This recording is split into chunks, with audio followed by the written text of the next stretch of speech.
Bonjour à toutes et à tous, bienvenue dans ce rendez-vous de l'apprentissage consacré aujourd'hui à l'électronique. Alors moi c'est Jonathan et j'accueille aujourd'hui 3 invités qui vont nous aider à comprendre ce qu'est l'électronique. Alors quelle formation, quel métier, quel diplôme, on va parler de tout ça. Et pour ce faire j'accueille Alexandre. Alexandre, toi tu as 23 ans et tu es alternant en BTS Système numérique, option électronique et communication. Bonjour Alexandre. Bonjour. Alain, tu es ingénieur de formation et aujourd'hui responsable de formation. Tout à fait. Bonjour à tous et à toutes. Bonjour. Et enfin, Catherine, tu es conseillère d'apprentissage. Bonjour Catherine. Bonjour à vous. Alors vous qui nous regardez, sachez que vous pouvez poser toutes vos questions sur le chat. On a un conseiller et un formateur du pôle formation qui vous répondent en direct. Donc n'hésitez pas non plus à liker et à partager ce live pour permettre à vos amis de pouvoir poser eux aussi leurs questions et pour pouvoir tous ensemble en apprendre un maximum sur l'électronique. Alors du coup, pour aborder le sujet, Alexandre, toi qui es déjà alternant en électronique, est-ce que tu peux nous expliquer quel est ton métier ? Alors moi je suis technicien supérieur en électronique chez JDC SA. J'installe des caisses enregistreuses, je forme les commerçants sur ces caisses, j'assure le SAV. Donc mon travail ça va de la programmation à l'entretien électronique. Très bien. Et du coup, là on a quelque chose de très spécifique avec le métier d'Alexandre, mais Alain, d'une manière plus globale, qu'est-ce que ça englobe l'électronique ? De quoi on parle exactement ? Tout à fait. Alors l'électronique, en fait, vous avez deux champs d'activité bien distincts. Alors là, si je prends par exemple une carte électronique, vous avez la partie qui correspond au hardware, c'est-à-dire la carte physique. Chaque composant va avoir des fonctions spécifiques à assurer. Donc vous avez une carte physique et après vous avez l'intelligence que vous mettez dans les cartes, qui est la partie software. Donc tout ce qui va être développement informatique et programme. D'accord, donc deux champs bien séparés. Et ça concerne quel secteur d'activité, Alain ? Alors, on va retrouver en fait des secteurs d'activité dans différents domaines. On va retrouver par exemple tout ce qui va être la maison connectée, la pose de système d'alarme, tout ce qui va être la domotique. On va retrouver également aussi des métiers en lien avec la fabrication de systèmes électroniques, de la TV, de l'électroménager, du LiFi, de la micro-informatique, des systèmes médicaux.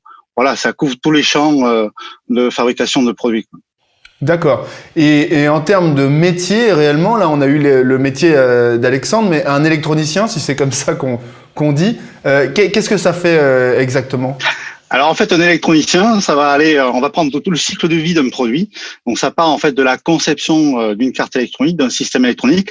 Une fois que ce système a été conçu, après il faut développer les programmes informatiques qui vont être logés. Il faut configurer le système, l'installer, le paramétrer. Lorsque ce système tombe en panne, il faut le réparer, donc identifier la panne, trouver les causes de défaillance, remplacer la partie défectueuse, remettre le système en service. Donc on couvre en fait toute la partie de vie d'un produit. D'accord, donc ça fait beaucoup de champs d'application différents avec, j'imagine, à chaque fois beaucoup de métiers et avec des spécificités différentes aussi. Tout à fait, tout à fait. Et donc on peut être soit sur le terrain, un petit peu comme Alexandre, mais également être peut-être en bureau d'études, il y a des parties de conception, tu peux nous expliquer un peu ? C'est possible, c'est possible. J'ai un exemple bien concret, donc un apprenti Adèle qui est en 2e année, qui aujourd'hui travaille dans une entreprise qui développe en fait des systèmes électroniques médicaux. Donc là, en l'occurrence, il a pris en charge la conception d'un tensiomètre, donc à destination grand public, qui va être capable de venir prendre les fréquences cardiaques, la pression systolique, diastolique.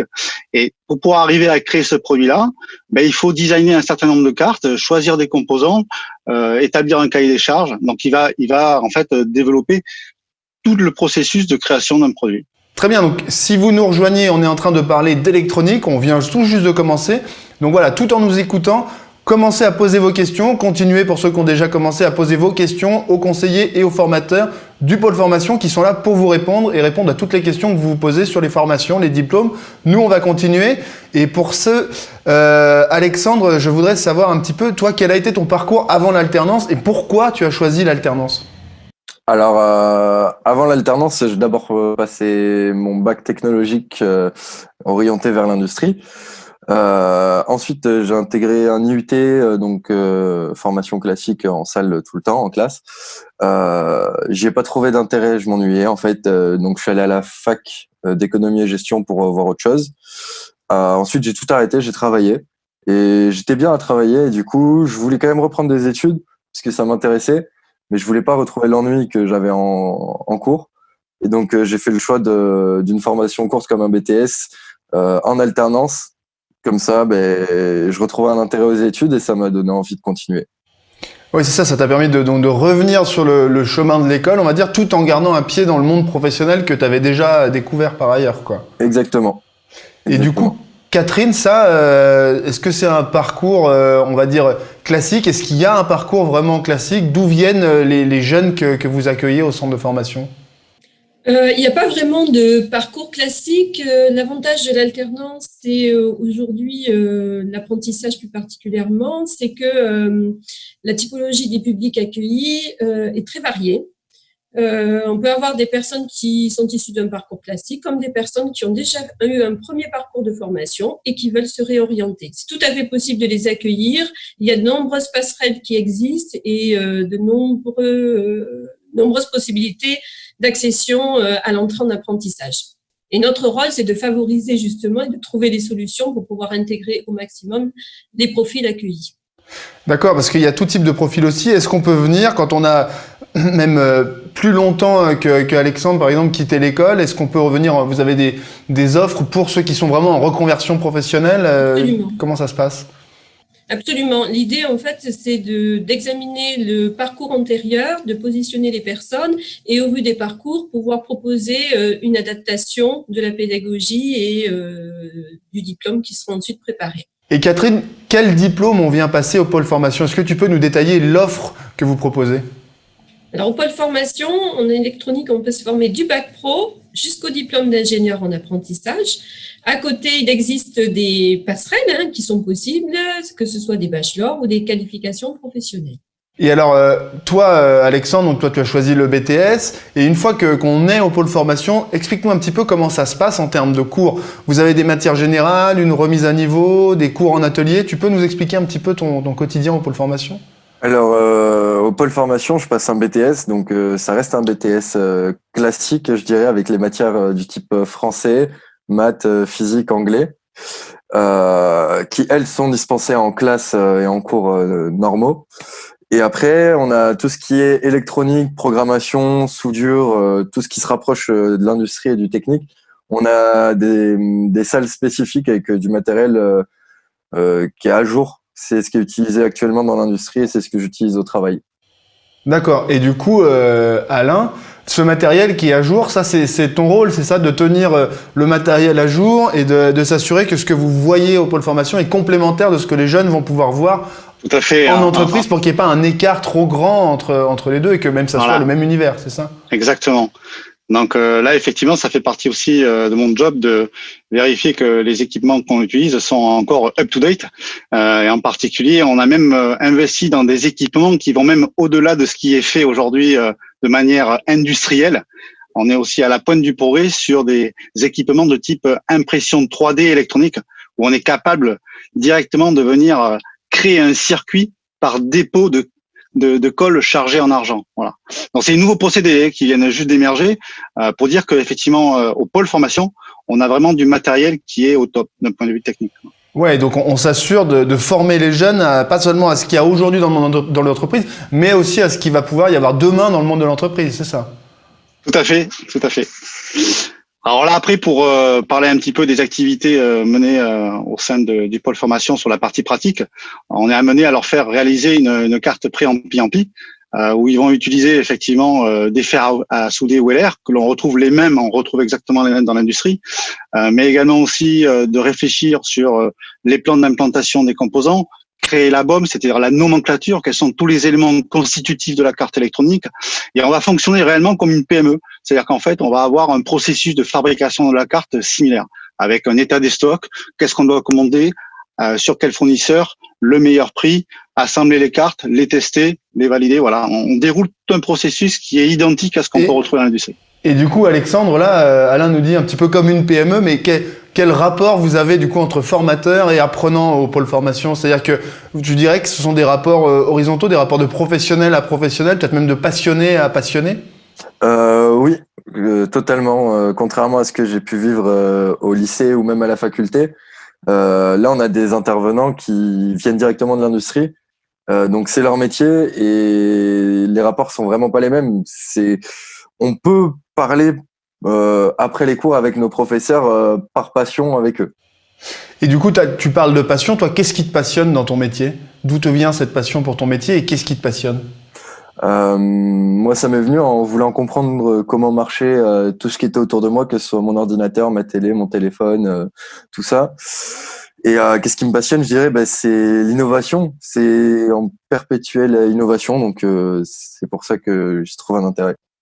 On s'ennuie jamais. Tu voulais savoir comment fonctionnaient les choses. Aujourd'hui, tu sais comment fonctionnent les choses. C'est ça la magie un petit peu finalement de... C'est ça. Enfin, j'ai les outils pour pouvoir comprendre comment fonctionnent tous mes appareils électroniques. Et alors du coup, par rapport à ton rôle plutôt là du côté entreprise, comment tu te sens intégré et comment tu définirais ta place dans l'entreprise dans laquelle tu travailles?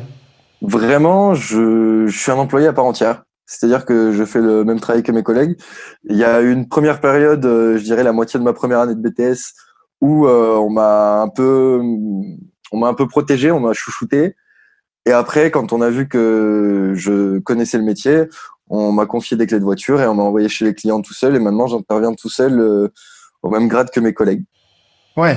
Et ça, ce sentiment d'être utile pour ta société, parce que c'est pas seulement la société qui est utile pour toi puisqu'elle t'apprend quelque chose, mais toi aussi, tu es utile pour cette société. Est-ce que tu ressens une certaine fierté en fait à sentir qu'on a besoin de toi comme d'un employé à part entière? Ah oui, c'est sûr. C'est sûr que se sentir utile dans le travail qu'on fait et voir la satisfaction des clients qui savent pas forcément qu'on est sous contrat d'apprentissage, c'est une certaine fierté. Il y en a eu certains qui ont rappelé en disant qu'ils étaient contents de moi, donc oui. Et Alain, cette fierté, cette envie de vraiment faire partie de quelque chose, de savoir comment fonctionnent les choses et de sentir qu'on nous fait confiance, c'est pour ça que les apprentis viennent au pôle formation aussi? Alors justement, ce point-là est vraiment un point très très important. Alors là, je parle aussi en tant qu'ancien maître d'apprentissage. Lorsque j'étais dans l'industrie, j'ai effectivement accueilli pas mal d'apprentis et donc j'étais de l'autre côté de la fenêtre. Et c'est vrai que pour un jeune, le fait de se sentir important au sens où il apporte de la valeur ajoutée, c'est vraiment capital dans son épanouissement. Donc ça, c'est vraiment un moyen, d'arriver à crédibiliser et à se rendre indispensable aussi en entreprise. Et alors effectivement, Alexandre a réussi à franchir le pas, mais voilà, tout le challenge, il est justement de passer d'un être qui va être simplement, dirigé par les autres, jusqu'à lui-même créer de la valeur ajoutée. C'est ça, et devenir autonome voilà, et se réaliser exactement. Dans son travail. Exactement. Ça, c'est très, très important. Du coup, pour en arriver là, il y a un autre challenge qui est celui de la recherche d'entreprise, parce que d'abord, l'entreprise, il faut évidemment la trouver. Et toi, j'aimerais que tu nous expliques comment ça s'est passé pour toi, Alexandre, à ce niveau-là. Tu l'as trouvé comment, ton entreprise? Alors, j'ai utilisé 3 méthodes, je dirais. Alors, j'ai postulé sur Internet aux offres que je pouvais trouver. J'ai été moi-même démarcher les entreprises avec mon CV de la main à la main, quoi. Et le pôle formation, en fait, m'avait demandé mon CV parce que certaines entreprises leur expriment le besoin d'apprentis dans tel secteur ou tel secteur. Et donc, moi, c'est la dernière option. C'est grâce au pôle formation que j'ai trouvé mon entreprise. D'accord.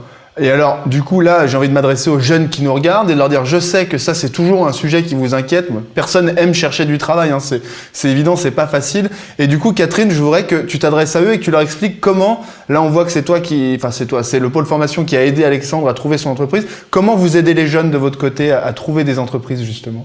Effectivement, l'idée pour les jeunes gens qui nous regardent, c'est de s'adresser le plus tôt possible, je dirais, nous contacter, venir vers nous, afin qu'on puisse vous prendre en charge et on vous accompagne tout au long jusqu'à la signature du contrat.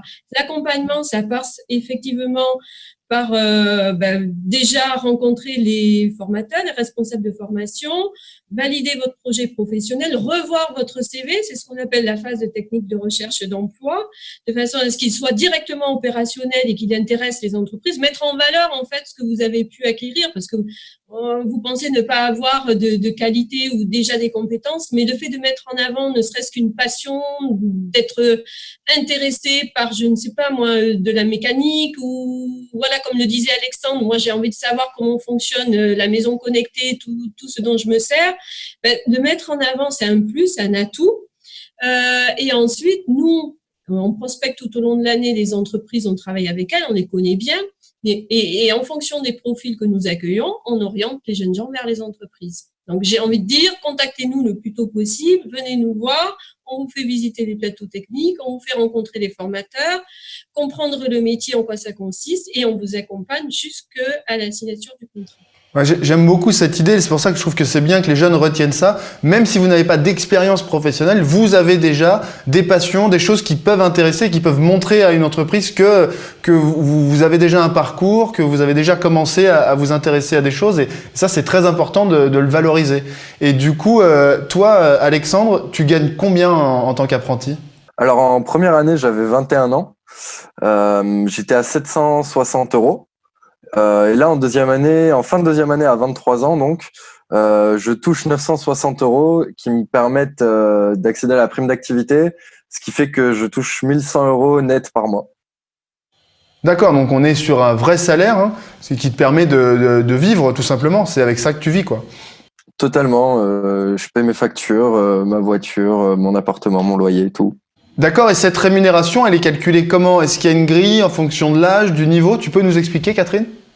Oui, la rémunération de l'apprenti varie en fonction de son âge, en fonction de l'ancienneté dans le diplôme et des conventions collectives applicables aux entreprises. Donc, il faut savoir que le salaire est calculé en pourcentage du SMIC. Alors, pour un jeune de moins de 18 ans, ça démarre à peu près à 500 €. Et pour les plus, je dirais, âgés, donc à partir de 26 ans, on va jusqu'à 100% du SMIC, soit 1500 €. Quand on est alternant après 26 ans, on est payé au SMIC. 100% du SMIC, absolument. Commence à se rapprocher un petit peu de la fin. Toi, l'avenir, comment tu l'imagines, Alexandre, ton avenir? Alors, à moyen terme, honnêtement, là, j'ai postulé dans des formations du type licence pro et école d'ingénieur. Donc, dans des formations qui m'intéressent. Et si je suis pas admis dans ces formations-là, je me vois aller travailler et reprendre mes études plus tard. Parce qu'on peut commencer un contrat d'apprentissage jusqu'à 29 ans révolu. Ce qui fait que je me vois peut-être à 33 ans sortir fraîchement d'une école d'ingénieur. D'accord. Donc du coup, pour quelqu'un qui avait voulu quitter l'école et qui se sentait pas bien à l'école, finir quand même ingénieur, enfin, c'est quand même un sacré parcours, quoi. Totalement. Ça te surprend toi-même, non? Ouais. Ah oui. oui, j'ai retrouvé un intérêt à aller à l'école, j'avoue. Et alors, du coup, toi, Catherine, est-ce que les deux voies là qui s'ouvrent à Alexandre, c'est-à-dire soit continuer ses études, soit aller dans le monde du travail, c'est globalement le choix qui se pose à tous les jeunes qui arrivent au moment de leur diplôme? Oui, effectivement, c'est ce qu'on retrouve le plus souvent, hein. Soit le jeune continue à se former, poursuit ses études, soit effectivement, il part vers la vie active, hein. Il faut savoir que l'apprentissage, c'est une bonne façon finalement d'intégrer le monde professionnel, trouver un emploi, parce que les entreprises qui font le choix de recruter un apprenti, elles ont de l'emploi derrière. Et si elles font ce choix-là, et ça, je voudrais vraiment adresser ce message aux jeunes qui nous regardent, c'est que c'est un choix qui a été réfléchi, mûrement réfléchi, et l'objectif, c'est de garder la personne parce qu'elle va être façonnée à ce qu'attend l'entreprise. Donc ça, sachez-le, si vous êtes accueilli, vous serez bien accueilli en entreprise et elle garantira votre parcours et votre réussite. Et ça, j'ai vraiment envie de le souligner. C'est très bien. Et du coup, Alain, toi qui connais, qui vient du monde de l'électronique, est-ce que tu peux nous dire après en termes d'emploi justement, parce que Catherine aborde le sujet, comment ça se passe? Il y a de l'embauche, il y a de la demande. Comment dresse-nous un petit peu l'état des lieux, quoi, de alors effectivement, il y a beaucoup d'entreprises dans le monde en fait de la maison connectée, tout ce qui va être contrôle d'accès, tout ce qui va être installation d'alarme. On a également aussi des activités dans la fabrication de cartes prototypes. Donc voilà, c'est des secteurs qui effectivement embauchent. Moi, ce que je peux voir, c'est que sur les 2 dernières promotions qui sont sorties, nous avons pratiquement 50% des jeunes qui s'insèrent directement dans le monde du travail et 50% qui continuent des études. Ok, donc maintenant on approche de la conclusion et Alain, je voudrais que tu expliques aux jeunes qui nous regardent quel message tu souhaiterais qu'ils retiennent. Quelle est pour toi l'idée essentielle, ce que tu voudrais, s'ils devaient repartir avec quelque chose, ça serait quoi? Donc voilà, effectivement, les métiers d'électronique, c'est vraiment des métiers porteurs. On retrouve l'électronique dans tout un tas d'activités, hein, que ce soit la maison connectée, les systèmes domotiques, l'Internet des objets, la fabrication après de produits électroniques industriels, le calculateur automobile. Voilà, on retrouve l'électronique partout. Donc c'est vraiment un secteur porteur. Voilà. Et après aussi, ce que je voudrais que vous reteniez, c'est que à Pôle Formation, nous avons fait énormément d'investissements pour avoir en fait du matériel technique qui soit à jour. C'est-à-dire le matériel technique sur lequel vous allez évoluer, c'est le même que celui que vous allez retrouver dans l'industrie. Voilà. D'accord, donc c'est l'assurance d'avoir une formation qui prépare réellement au monde de l'électronique, qui est un monde qui évolue très vite, comme tu le disais. Effectivement. Et Catherine, de ton côté, quel message tu voudrais que les jeunes retiennent ? Leur dire que l'apprentissage, c'est un passeport pour l'emploi, c'est un métier assuré, c'est un diplôme et c'est aussi un salaire. Donc, une véritable dynamique et une autonomie. Donc, qui n'hésite pas à nous contacter, nous sommes là pour les accompagner et leur répondre. Merci. Et enfin, on termine par toi, Alexandre. Toi, mets-toi dans la peau du jeune que tu étais avant de venir en alternance, peut-être au moment où tu as quitté l'école en te disant « j'en ai marre, c'est pas pour moi ». Qu'est-ce que tu aurais voulu qu'on te dise à cette époque ? Est-ce que tu peux adresser ce message aux jeunes qui nous regardent aujourd'hui, s'il te plaît ? J'aurais aimé qu'on me dise que c'était pas moi qui étais nul à l'école, mais que ça avait peut-être pas fonctionné pour d'autres raisons. J'y trouvais pas mon intérêt et que même si on est en échec sur la fin de sa scolarité, faut pas hésiter à reprendre en alternance parce que moi j'y ai repris goût justement aux études et c'est ce qui m'a donné envie de continuer mes études. Donc faut pas hésiter à reprendre ses études ou alors si on est bon à l'école, venir découvrir l'alternance qui apporte un dynamisme. Ok, bah écoute, merci beaucoup. Donc voilà, le message où que vous en soyez, que vous en ayez marre de l'école, mais que vous ayez quand même envie de faire des choses, ou que vous soyez bon, voilà, il y a de la place et il y a un autre chemin qui est possible, une autre voie que la voie initiale pour apprendre des choses et aller peut-être jusqu'à l'ingénieur. Donc voilà, suivez l'exemple d'Alexandre. En tout cas, merci à tous les trois. Merci Alexandre de nous avoir parlé de ton parcours. Et merci à vous, Alain et Catherine, d'avoir un petit peu agrémenté cela de vos réflexions. C'était un plaisir. Merci beaucoup. Et il ne me reste plus qu'à tous vous saluer, à vous dire merci de nous avoir regardés, à pas hésiter à continuer à poser vos questions aux conseillers qui sont là et qui vous répondent en direct et qui resteront connectés pour vous répondre après la fin de ce live. Et puis je vous dis à très bientôt pour un prochain rendez-vous de l'apprentissage. Merci beaucoup et au revoir.